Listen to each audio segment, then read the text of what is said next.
Welcome to the And One podcast. I am your host, Alex West, and today I am joined by Mike Snyder of the 94 Feet Report and of SBNation. We're going to talk about the Detroit Pistons, and we're going to get a definitive answer from Mike on whether Andre Drummond is a franchise player in the NBA. Brent, take us away.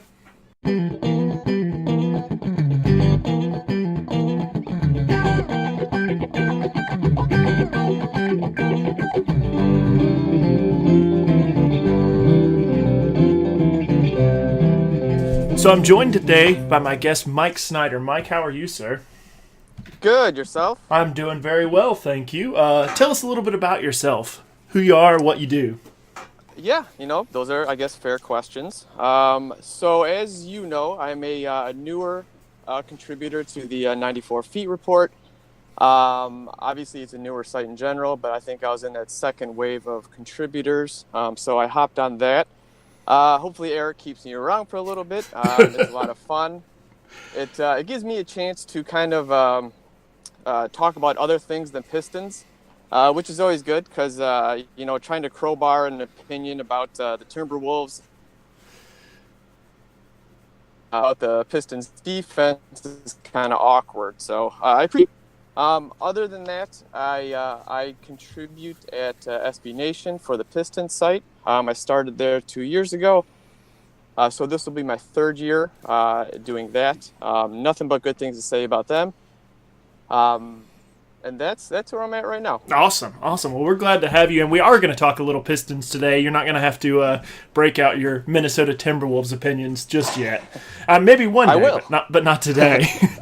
All right, so walk us through your Pistons fandom. How long have you been a Pistons fan? When did you become a fan? As far as being a Pistons fan, I think the easiest answer is usually the best answer, and in this case, I grew up in the Metro Detroit area, so the Pistons were a natural fit. To give you a bit of a better idea, I'm 35 years old. So I didn't really fully appreciate the bad boys, the Isaiah Thomas, Bill Laimbeer squads. I was a little bit young.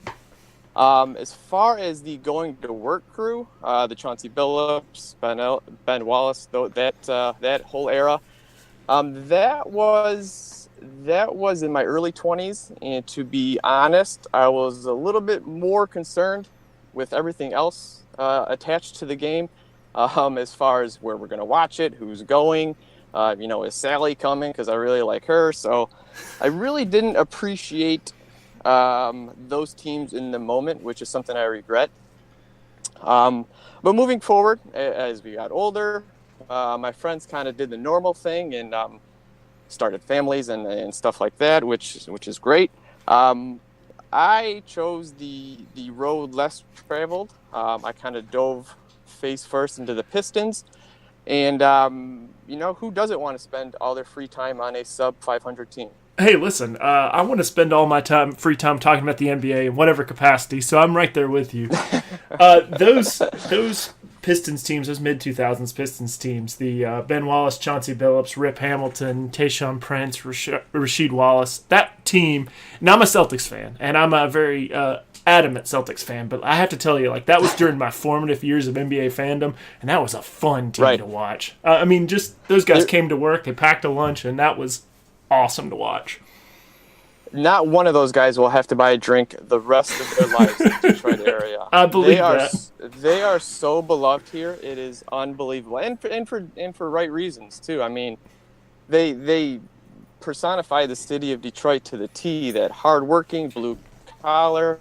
That whole type of mentality. We just soaked it up and loved it. Yeah, that was the last NBA team that really didn't have a jump. Chauncey Billups was a star, but they really didn't have a superstar player. That was a teamwork mentality group. 100%. Yep. When anybody talks about you need a superstar to win in the league, the only exception, pretty much, is that 2004 Pistons team. Yep, and they definitely did it. But they had, talent on every position, but no one overarching superstar.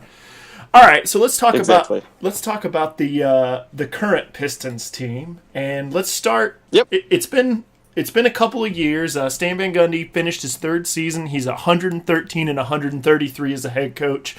But it feels like we're in year 9, year 10 of this Pistons rebuild? How do you feel like this was going? That is a good question. So from about 2008 to 09 until Stan Van Gundy took over, I mean, it was a lot of misses. A lot of trial and error and a lot of misses. So when Stan Van Gundy took over, it breathed a little bit fresher air into the community. Obviously, last year was a bit disappointing, considered the relative success of the previous year, the 15-16 team. But when you're talking about the rebuilding process, I mean, the whole thing revolves around Stan Van Gundy. As I'm sure you know, he is one of the few coaches who also share the president of basketball operations title. So everything goes through him. To be perfectly clear, though, he does rely a lot on Jeff Bauer, the GM. So Jeff Bauer does a lot of the legwork when it comes to the transactions, as far as trade proposals, things of that nature. So it's not like Stan Van Gundy is shirking his coaching duties by chasing down other GMs to talk turkey. All that stuff is done by Jeff Bauer. So even though title, a lot of the work is done by Jeff Bauer. But again, however, it always comes down to how is the rebuild process is basically a question, is another way of asking how is Stan Van Gundy doing. All right, and how would you say he's doing as a fan and as a learned fan and as a contributor and a writer? I mean, all the different hats that you wear. Yep. So basically, you can divide SVG's front office into two categories: transactions, which is like trades and free agency, and draft picks. As far as trades are concerned, I mean, it's hard to find fault in the trades that he's produced. I mean, pretty much all of them have benefited the Pistons in one way or another. Either turning no names into something redeemable. He's done that a couple times now, and that's obviously very good to have. As far as free agency, I think the biggest knock on him would be overpaying for role players, and that's an honest criticism. It's something that you can't deny. But in the same sense, players, none of the contracts are backbreaking. They're not going to make or break the team. So at the end of the day, it's not really that big of a criticism. Picks are concerned. Obviously, the ones that he's been in control of, Johnson and Luke Kennard. We can get to them a little later. But that's to determine as far as their output, like moving forward. So that's the first part of it. The second part is obviously the actual coaching. That's where it gets a little murky. Stuff like lineups, rotations, actual in-game play, they've all been questioned, and SVG has owned it a bit. He admits he has to do a better job, which on our end of accountability, it's refreshing to hear instead of the normal self-preservation speak that most coaches do. So long story short, it's still a process. If you squint hard enough, you know what we're doing. Okay. A lot of changes have come in the past couple of seasons, adding guys like Reggie Jackson. But this particular offseason, which has been dynamic for a lot of NBA teams, happens to have been one that has been one of the more dynamic in the past few years for the Pistons. Let's start with the guys that have left the squad and what sort of impact that'll have. The first big name that jumps off the page, obviously Kentavious Caldwell-Pope, a guy who was a full-time starter for the Pistons, signing with the Lakers. How does his loss impact the franchise going forward? Yeah, and first of all, going back real quickly to those free agencies, how he's overpaid a couple of those guys. This is an instance where he kind of read the market right. KCP was looking for a max or near max contract, so that's $25 million a year. He ended up signing in LA for $18 million. That's a hefty difference. Yeah. So in that case, he did a good job of kind of reading the market right. and kind of going basically in another direction. As far as what the Pistons are losing with KCP, an above average defender. A lot of people would label him elite defender. I wouldn't go that far. He's very good. He still gets lost on a lot of team concepts as far as defending, helping, when to help, ball watching, that type of thing. But one-on-one, he's very good. He does have consistency issues as far as shooting the ball, shooting the three ball. I think last year he shot 35%. The year before that, it was 30%. And the year before that, it was 34%. So it's up and down, consistency. But his best days are definitely ahead of him. It's going to be a big loss. But again, it's kind of offset with Avery Bradley, and that's something we can get into in a bit as well.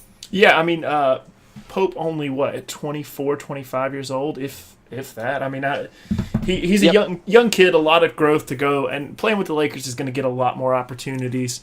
It's a great fit. If he could pick anywhere to sign, that is such a perfect fit, especially for a 1-year deal. That's great. Yeah, it's going to give him a chance to prove himself and maybe play his way into some big money next summer. Exactly. The next loss, maybe not as big a loss as Kentavious Caldwell-Pope, but Aaron Baines signed with the Celtics. Baines is a tough, hard-nosed player. He packs a lunch. He embodies the spirit of Detroit. How do you feel about the loss of Aaron Baines? You know what? It's not, like you said, it's not as big of a loss as KCP, but he was an extremely underrated defender. I think Boston is really going to like him, especially coming off the bench. The defensive, I mean, it was night and day compared to Andre Drummond. When he's on the floor, the Pistons were so much better defensively, comparatively to Andre Drummond. A lot of that obviously involves context, who he's playing against, who he's playing with. But as far as being a defender, he was extremely underrated. Offensively, he did a lot of the non-glamour work, I guess you can call it. Yeah. I was going to say he is what he is, and it shows up on the stat sheet. Right. He set solid screens. He rolled to the hoop. He could hit free throws, which, being the backup to Andre Drummond, that is a huge plus. Yeah. He was a decent field goal shooter. He did a decent jump shot, anywhere from like 12 feet to 16 feet he could knock down.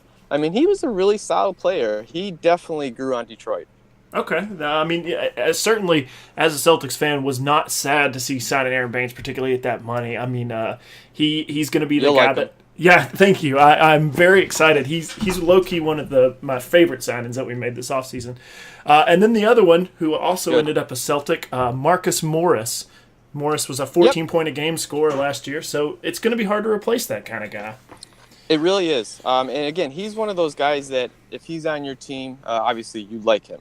If he's not, you probably won't like him. He came to Detroit from Phoenix with some, assumed baggage. Everybody told me what a bad person he was and everything like that. And that really didn't translate over to Detroit. He did a lot of good things. He usually lined up with the toughest wing player, so the Paul Georges, the LeBron James, even DeRozan DeRozan's, those type of guys defensively. And he held his own. I mean, as much as you can for, defending those players. On offense, he did, put the ball in the hoop. He is a little bit of a black hole once he kind of determines that he's going to shoot on this possession. You probably won't see that ball again. But he's, like I said, he's a good player. He's one of those guys, again, that you're going to like when he's on your team. All right. On the other side, after the losses, let's talk about the people that they've added. And this is where I was talking about earlier, and you had mentioned as well. But a big season for turnover, but I think the Pistons have added some tremendous talent, including a guy who might come in as their best overall player in Avery Bradley. Let's talk about Avery Bradley first, and then we'll get into Luke Kennard. Yeah, I think Avery Bradley, to put it mildly, everybody is excited to see him in a Pistons uniform. Just today, even on Pistons Twitter, we were talking about, could he be the best Piston walking in on day one? And I think that's definitely on the table. He comes in on an expiring contract, so it'll be interesting to see if he resigns or how that works out. but he's obviously a lockdown perimeter defender. He's a capable three-point shooter. He played the point guard early in his career, so that's great to have. And again, I mean, the feeling around here is that he could be our best player from day one in a training camp. Yeah, he's a guy that Celtics fans loved for years and hated to see leave, obviously, with the transition that was going on with Kyrie and Gordon Hayward coming in the door. It's going to be different. But Avery Bradley leaving, it hurt because he is a guy that he packs his lunch, he comes to work, he plays defense, he can shoot threes. I mean, everything you said about him. I think that's a really, really big pickup for a team, particularly a team that's younger, starting to age into that. I mean, a couple of the guys are older, but a lot of the talent is on the younger side, even guys like Stanley Johnson, Tobias Harris, and Bradley is going to bring a veteran leadership in the locker room, but he's also going to come to work every night. And I think that says a lot for who he is, and it's going to mean a lot to this Pistons team. Exactly. He's going to lead by example, which is something that they need. And it's something that, again, going back to that 04 team, it's something that the people around here absolutely just cling on to. I mean, if you are a hard worker, if you put your head down and just get to work, those type of people last in Detroit. They love them. Well, see, I was worried about, just sort of sad to see him go, but to hear you say that he probably will vibe with the city, I think that that's a great place for him to land because he is a guy who is going to do the work and deserves that kind of recognition. Yep, absolutely. All right, in the draft, 12th pick in the draft, Luke Kennard out of Duke. What do you think about Luke Kennard adding to this roster? You know what? That is a great question. Because first of all, as far as college basketball is concerned, I know that it exists. I know that they play it. I know that they play it from time to time. I believe that Tom Izzo is involved one way or another. Okay. But as far as Luke Kennard is concerned, Summer League in Orlando, the Pistons, they were in Vegas. They were in Orlando only. But Summer League was pretty much my first introduction to Luke Kennard. And from that very small snippet that I've seen, he is a fantastic shooter, which is something the Pistons needed. I think they were either last or second to last in true shooting percentage. And in the age of, pace and space, that whole spacing thing is kind of important. Yep. So it's definitely, they drafted for needs, and they got their need with a shooter. Assuming reasonable health for the rest of the team, if Kennard sees the floor, it's going to have a lot to do with his effort and productivity on defense. I think that's the biggest knock coming on him coming into the season. So depending on how he adjusts defensively is going to be exactly how it plays out in real life. If he adjusts properly, he might get some run. If he doesn't, it could be, it could be not a long season. I mean, he's a rookie, but it could be pretty bumpy. Yeah, I mean, that's totally fair. He's a guy that didn't necessarily wow anyone at Duke. I watched him a little bit more. I live in ACC country, so basketball, college basketball around here is a big deal. It's a big deal. Yeah, and I watched Kennard a few times at Duke. I mean, I was more paying attention to Tatum. Sure. But he definitely caught my eye. He's capable and he's a hard worker. He sort of lacks the physical skills, so it'll be interesting to see how he can adjust outside of being able to knock down a three-pointer, which he can do very, very well. Yep, exactly. And, again, going back to Summer League, I know it's Summer League, so take from it what you will. But he put the ball on the floor. He can get to the hoop. He could finish. Obviously, he's offhand, but he could finish with either hand. So that was really nice to see. Yeah, there'll definitely be a place for him if he can adjust to the speed of the game, which I think you hit on beautifully. That's his biggest question going into the season is, can he adjust? Can he learn to play defense at a professional level? I think one of the big things about the Pistons this year is going to be the growth of guys that are already on the roster, though. 2 seasons ago, they had a pretty good season, but they've added a lot of young guys in the past couple of years who haven't had a tremendous amount of success. It's sort of been in that middling 500 range. But guys like Stanley Johnson, Tobias Harris, and Henry Ellison, how much is their growth going to contribute to this team? Starting with Stanley Johnson, that was the first pick of Stanley, I guess you call it career. And he's entering his third season, and pretty much everybody, the word around here is it's either sink or swim now. More than likely, he's going to be slotted into the starting lineup, so he's going to get his chances. Last year, he had a good rookie year. Yeah, he was. You remember? He was a lot more impressive, and this is just offhand what I remember. I remember him being very impressive in his rookie season, and then sort of falling off the radar in his sophomore season. That's exactly how it went. He even did some time, but he got sent down to the D League, now G League team in Grand Rapids for a couple games. So it was definitely bumpy for him. Okay. But he's entering his third year. He's still only 21 years old. And the biggest and best thing he could do is basically to narrow his focus. Instead of being concerned about adding this or that to his game, just narrow his focus on what he does best, which right now is defense. Be the best at your offense. Don't carry the scoring burden. So just do the simple. Keep it light, keep it easy. Hit the corner three. Just do those things and focus on being that ball stopper that we all.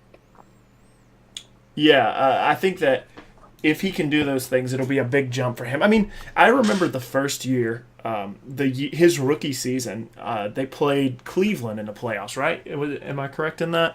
And he did some time guarding LeBron, not ineffectively. I mean, he did fine for a 19-year-old kid. And I remember there being a lot of talk around the league of this guy being a quality defender who's going to really contribute in the coming years. And then last year just didn't seem to make the growth that everyone thought he was going to make. Exactly. He's got the attitude, he's got the intangibles to come really a staple of the team for years. It's just, is it all going to materialize? Going back to the Cleveland series, I mean, he did, again, it's LeBron James, so nobody's going to do well. But for a 19-year-old kid in the playoffs, his rookie year, he did about as good as you can do. He wasn't afraid of the moment, which is just something that's tough to quantify. But he wanted that opportunity to LeBron James, or to guard LeBron James. And at 19, that's all you can ask for. I mean, if he gets blown out, whatever, it's LeBron James. But he wanted to be there. And certainly looked like he would belong and was ready to grow into that role. So it will be interesting to see in the Eastern Conference, where there's not a ton of great forwards, how well he can adjust. And if he can, I mean, there's the sky's the limit for the amount of growth he can do. But it's like you said, this is a sink or swim year for Stanley Johnson. Yep. I mean, again, obviously the season isn't starting 30-some days before it starts, but people around here, I mean, they're really hoping that Avery Bradley and Stanley Johnson can be, that 2-3 lockdown defenders that we don't have to worry about replacing for the next 5-6 years. Yeah. Last season, Tobias Harris was probably the best player. I mean, I give or take on the Pistons. He's only 25. He's got a lot of room to grow. What do you think from Tobias Harris, coming into this season? Oh, going back to your, I guess, account of him being the best player, I agree 100%. Heading into next year, I would love to see him do two things. First, handle the ball more. The Pistons are a huge pick and roll team, but it's usually initiated by the point guard. So it's either Reggie Jackson, Ish Smith, whoever the third point guard is at the time. So that's the person initiating it. But when he's been presented the opportunity, he's performed very well handling the ball. His synergy numbers are through the roof, and I think people would be shocked to see just exactly how efficient he is at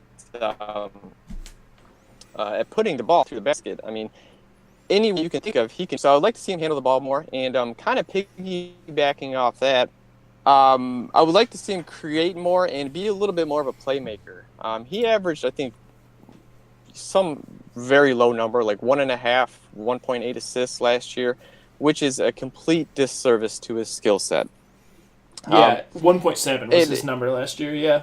Yep, and asking for like an arbitrary number of assists per game, that's not what I'm looking for. Just putting yourself in a position to acquire more assists. I think that's what his goal should be, and he can absolutely do it. On a national scale, I think he's again severely underrated, and I don't think he'll be necessarily an all-star this year. But I think he'll have the numbers to at least be in the conversation.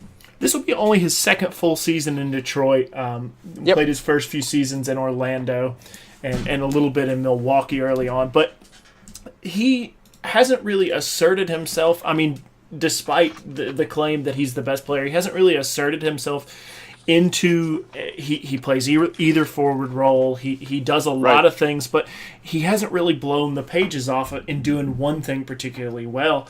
And I think it's interesting to hear you say that you want him to handle the ball more, because that would create such a good spacing for the Pistons offense, with adding guys that can shoot and hopefully being able to space the floor a little bit better. But to see Tobias Harris handle the ball would be a very interesting change-up from what he has traditionally done.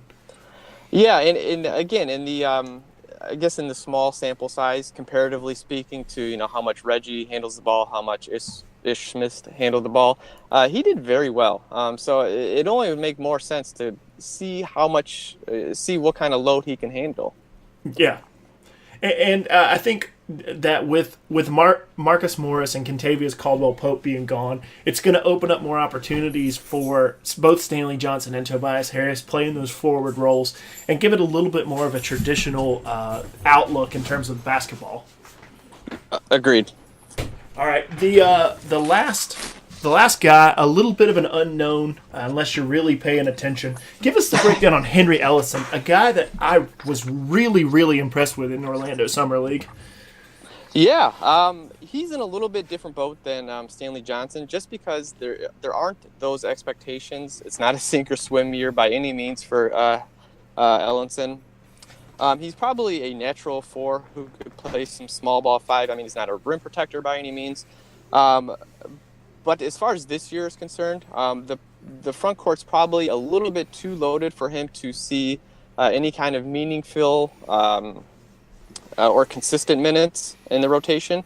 I think ideally he would use this year as another year to learn, as another year to grow as a player. And what you said in the Summer League in Orlando, basically the offense was revolved around him, and he did well. He shot the 3 ball without hesitation. He was definitely not shy on shooting. Emptied the clip pretty much every game.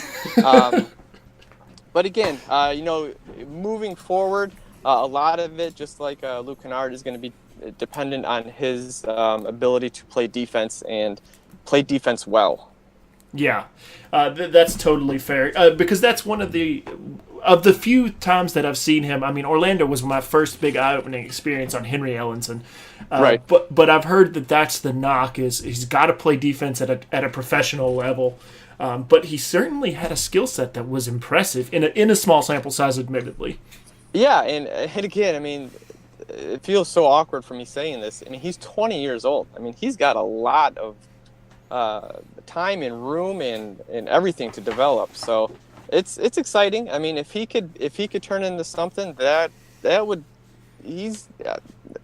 I know it's a cliche to say X factor, but I mean, nobody's really expecting anything from him this year. But if he could develop and coming into next year really be something, that could work out nice.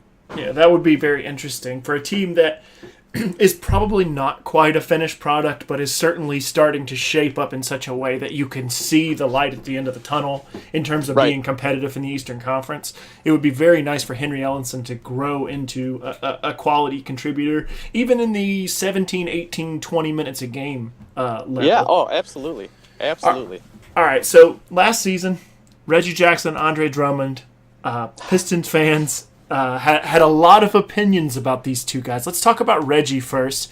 Sure. Coming off an injury, coming back, he's got to play well. But my question to you is, does Reggie Jackson have to play well to help the Pistons compete in the Eastern Conference, or does Reggie Jackson have to play well so that you can boost his trade value? That's a very good question. So a lot of people are clinging on to, if Reggie can return to his 15, 16, if he can return to that type of Reggie, we're going to be all right. And but they always preface it with if he stays healthy, if he does this, if he does that. I mean, guarantees, especially dealing with knee tendonitis, which is what he's dealing with, which is a chronic issue. It's not like an acute injury where you rehab it and you're good to go. This is something that's been ongoing since his Boston College days, and it's not going anywhere anytime soon. So a lot of the pro Reggie Jackson people just cling on to this if. And I guess my thoughts are, what are we clinging on to? Best case scenario, he returns to, 15, 16 Reggie Jackson. Best case scenario, I mean, they're still an underdog in a hypothetical first round, playoff series. So why are the pro Reggie Jackson people just clinging on to this belief that if he returns, something magic's going to happen? I'm definitely in the camp of, cut our losses. He's a very good player. I like him a lot. I think his perfect role would be like a bucket-getting six man on a contender who could step up in case of an emergency. But I don't know if his ego would allow that. But if it was up to me, say, cut our losses. I hope he does well. So like you said, it would kind of, the trade options that would open up. But I don't understand why there's this overall feeling of we need this guy to take it to the next level. Yeah, Reggie Jackson, I mean, it's like you said perfectly. He was a guy who, when he was in Oklahoma City, came off the bench for a contender, and he was a gunner who could get hot and score baskets. And it certainly seemed like he never really transitioned beyond that as sort of a heat check point guard.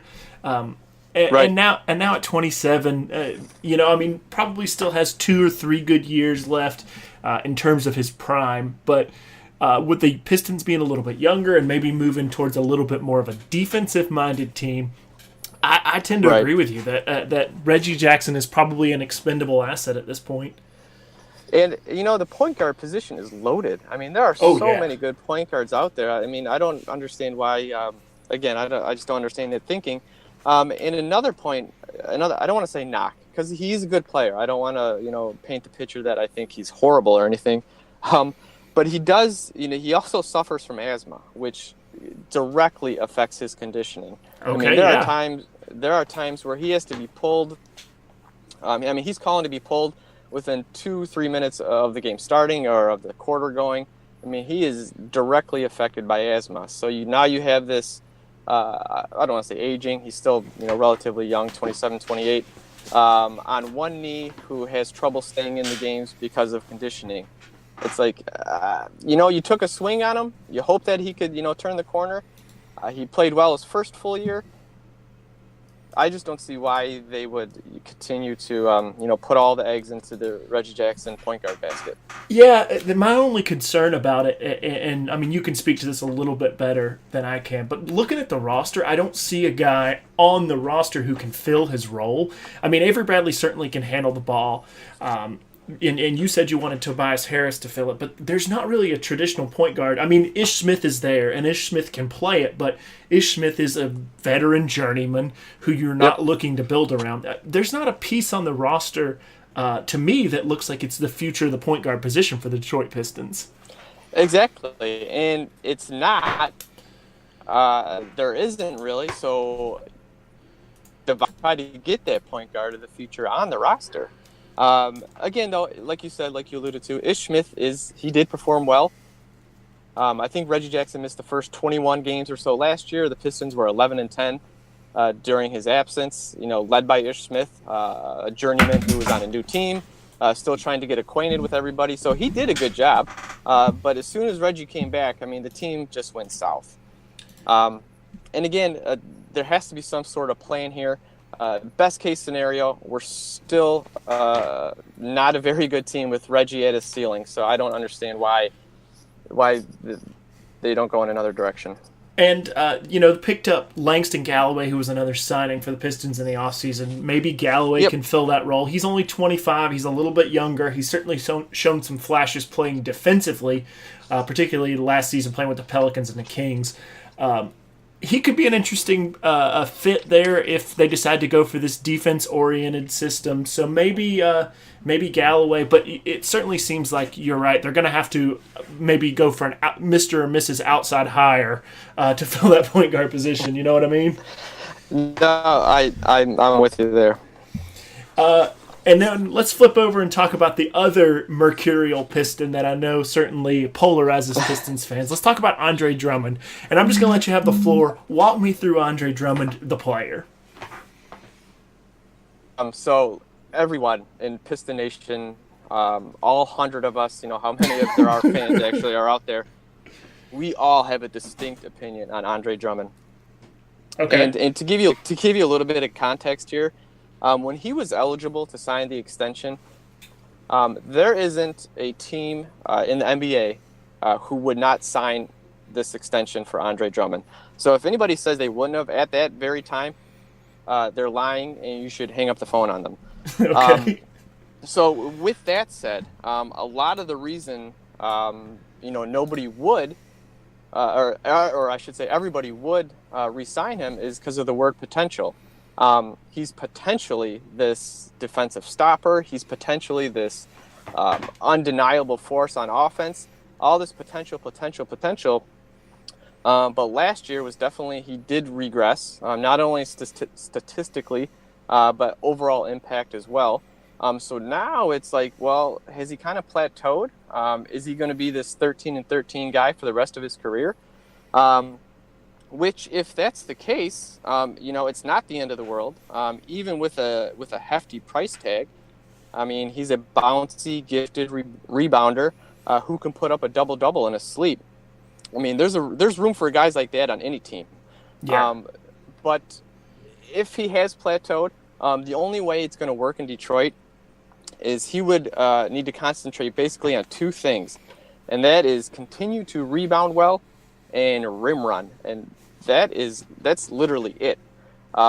When Stan Van Gundy came to Detroit, he kind of started this experiment where he would basically force feed Andre Drummond in the post and kind of, on-the-job training that started 3 years ago, and that has not progressed at all. So basically what happens is Dre gets about 5 touches in the post a game, 5 shots, and that's basically as good as a turnover. So those would need to be cut out just completely. Those are empty possessions. And again, if he has plateaued, if he's a 13-13 guy, while getting rid of those dumb post-ups, we can still do well. Like I said with Stanley Johnson, be the best at what you're best at. Rebound and dunk the ball. Try to be DeAndre Jordan as much as you can, and we could definitely work with that. Unlike Jackson, though, we can kind of, for the next year or 2 years, we can kind of get away with still using that word potential. With Jackson, we've seen the best. We know what we're getting. With Dre, he's still very raw. He could potentially, make that leap. If he were to meet his potential and live up to the franchise label, it would definitely start on the defensive end. I think the national perception of him might be a little bit too high on his defensive prowess. Although, I did read some stuff over the summer from a national perspective, seemingly that they've noticed Dre's inability as well. I'm not sure what your take is on him defensively or anything like that. Well, I would say that you're probably you could probably lump me in with the national perspective. I certainly had a high opinion of Andre Drummond. In a small sample size, I have not watched nearly as many Pistons games as you, but I did feel like he was a very quality center. And the things that you said about him are exactly what I feel about Andre Drummond. He's limited offensively in the post. He's not a good passer. Even for a center, he's not a good passer. So his ability to create for other people or to create on the block is very limited. But his defense and his rebounding are the things that really make him special as a player. And I feel like you're totally right. If he starts to double down on these things and become a great rim runner and become a great rebounder and become, and stay at an elite level defensively, then he certainly is a very good player. But it sort of brings me to my next question. Is Andre Drummond a franchise player in the NBA? As of right now, absolutely not. Okay. He could maybe be the third best player on a championship team, but with his skill set as is right now, there's no way you can build a team around him because again, his skill set is so limited. Just like you said, his offensive capabilities are so short-sighted. Once the ball goes in the post, it's not coming back out. There's no reposting. There's no anything. So he's a bad passer. Other than the rim, pick and roll into the rim and putbacks, I mean, he's extremely limited on offense. He is a great rebounder and an average basketball player right now. Okay, I mean that's a fair answer because I think a lot of the time, like you said, like there's a misperception outside of Detroit's fan base about how good Andre Drummond can be, and I think a lot of people sort of entertain this question of, well, is Andre Drummond a franchise player? Is he hurt by the system? Could he be better somewhere else? And so it's interesting to hear you say that you don't think that Andre Drummond is a franchise player. But also an interesting name that came up when you were explaining Andre Drummond was DeAndre Jordan, a player who's similarly limited, who sort of brings a limited offensive repertoire outside of lobs, and is a defensive presence and a great rebounder. Is that kind of where you see Andre Drummond as? Because he was the third best player on a very, very good Clippers team. Is that sort of comparable to what you believe he can be? If he could be 80% of DeAndre Jordan, we would be all right. What he doesn't have that Andre Jordan does extremely well is he's poor at recognition, both offensively and defensively. It takes him, a half second more, a half step. He's always a half step slow to kind of help out or recognize what's going on. And he has such a low motor. He's at times very lethargic, flat-footed defensively, and he's seemingly disinterested in the whole concept of defense. Which with Jordan, I mean, he is all over the place. He's attacking pick and rolls. He's recognizing early. He's coming over from the weak side to alter shots, and that is nothing like what Andre Drummond does right now. So definitely the goal should be DeAndre Jordan. But if he only makes 80% of what DeAndre Jordan does, again, the Pistons would be okay with it. I would be okay with that, put it that way. I think that's very interesting to hear you say that you think DeAndre Jordan's a better player. I mean, it's hard to compare guys, like DeAndre, like Andre Drummond, but Andre certainly seems to be carrying a little bit more weight on his frame. He seems to be a little bit of a bigger body, and that sort of affects his bounciness, where you see DeAndre, jumping out on screens, hedging on pick and rolls, and his ability to block shots. Do you think that's a big difference between the two? Oh, absolutely. I mean, obviously they're both very gifted athletically, but it just seems that, and I think it goes kind of goes back to the recognition factor. I mean, DeAndre Jordan just sees things as they're happening and reacts without thinking, while Drummond, it seems like he's a little bit slower, so he's processing things, so it makes him seem slower. So the comparison is there. It's just that the mental part, I think, is night and day right now, where DeAndre Jordan is much quicker to react, and it takes Dre a little bit longer to react.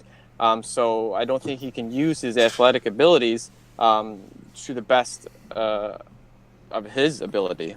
That is so interesting. I'm very glad to hear somebody who watches him 50, 60 times a year talk about to talk about Andre Drummond, because he's not a guy we get to hear about traditionally, despite being a high quality player. So let me ask the big question about Andre Drummond: should the Pistons look to move on from Andre Drummond? Again, that's the question around here, and there's no shortage of certified strong answers. For myself, kind of tying back to Reggie Jackson, I don't think you can have both and be taken seriously. It's going to be one or the other. And for myself, I would rather keep Andre Drummond and kind of find a new home for Reggie Jackson. Only because, again, you can kind of still dangle that potential word out there with Andre Drummond.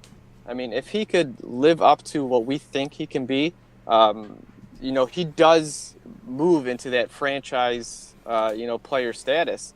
But as of right now, he's not there. But I personally, I'm not that, I don't want to move him out of town. Just because I think he has a little bit longer leash right now, and he deserves it. He should get that leash, just to kind of see if he can, prove, I guess, myself wrong, and that he can be that franchise player. So I'm not ready to give up on him completely, but I mean, this has got to be the last year that he could be considered, potentially great. Yeah, I agree with you. I mean, I think that this is a very big sink or swim, which is a phrase we've used a couple of times, but I think this is a very big sink or swim year for Andre Jordan's, what's the right word? His bid to be a franchise player, I guess. Yep. Because he's going to have to perform at such a high level, which leads me ultimately to, I have two more questions for you, and then I'll let you go, but ultimately this leads me to my next question. Are the Pistons a playoff team this season? Eastern Conference is a little bit weaker. We've gone through the big players who are going to be a part of this squad, but I definitely think this is an improved team. Yeah, I would agree. It can't be worse than last year. And as far as making the playoffs, I think it's on the table because the Eastern Conference has gotten worse as well. So it's on the table. I think they will sneak in as a 7 or 8 seed. But I think there's definitely competition. Miami's, the Charlottes, even the Philadelphias of the world.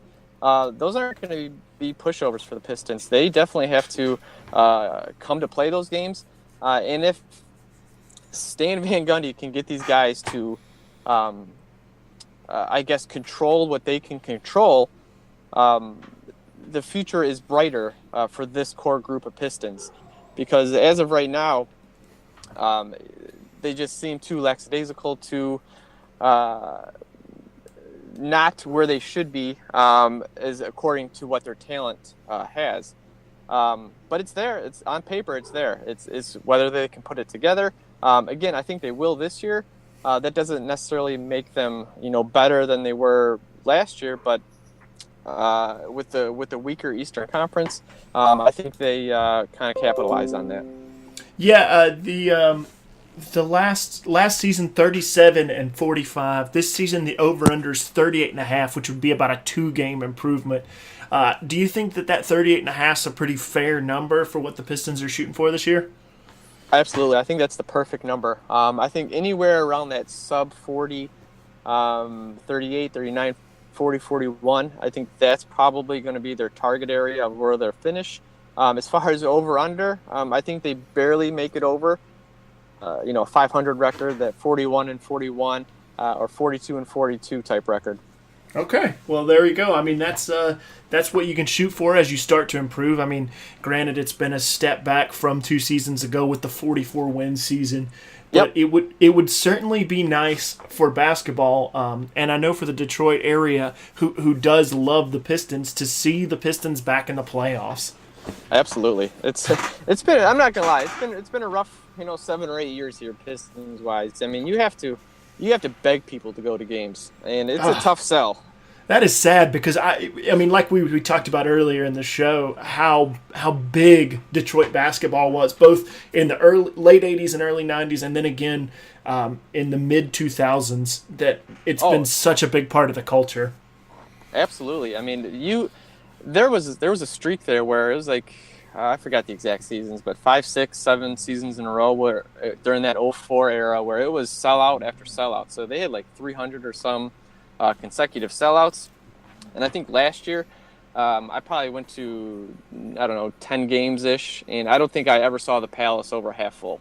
Oh, that's so sad. But hopefully, with contributions by guys like Avery Bradley, that mentality, that hard-working mentality will come back, and the city will sort of re-revitalized with a new Detroit Pistons team. Yeah, fingers crossed, man. All right, Mike, thanks for coming on the show, man. We really appreciate you coming on and breaking down the Pistons for us. Do you want to get a plug in for anything you're doing in the immediate upcoming future? For Piston stuff, obviously SBNation. That's where you'll find a lot of the Piston stuff that I do. And as far as the 94 feet report, that's definitely catching on. I think as soon as the season starts here, as soon as there's more storylines to talk about, that's going to catch on, and definitely check both those out. All right, Mike, thanks, man. We really appreciate it, and we can't wait to talk Pistons with you later in the season. You don't have to talk me into it, man. I'm in. All right, man. Well, I'll talk to you later. Thanks. Thanks to my guest Mike Snyder for joining me on the podcast today. Make sure you're following me on Twitter at @the_Alex_West. You're following the show at AN1 Analytics. Keep up with us on iTunes, on SoundCloud, on YouTube, wherever it is that you get your podcasts. And as always, thanks for listening. I'm your host, Alex West. Good night.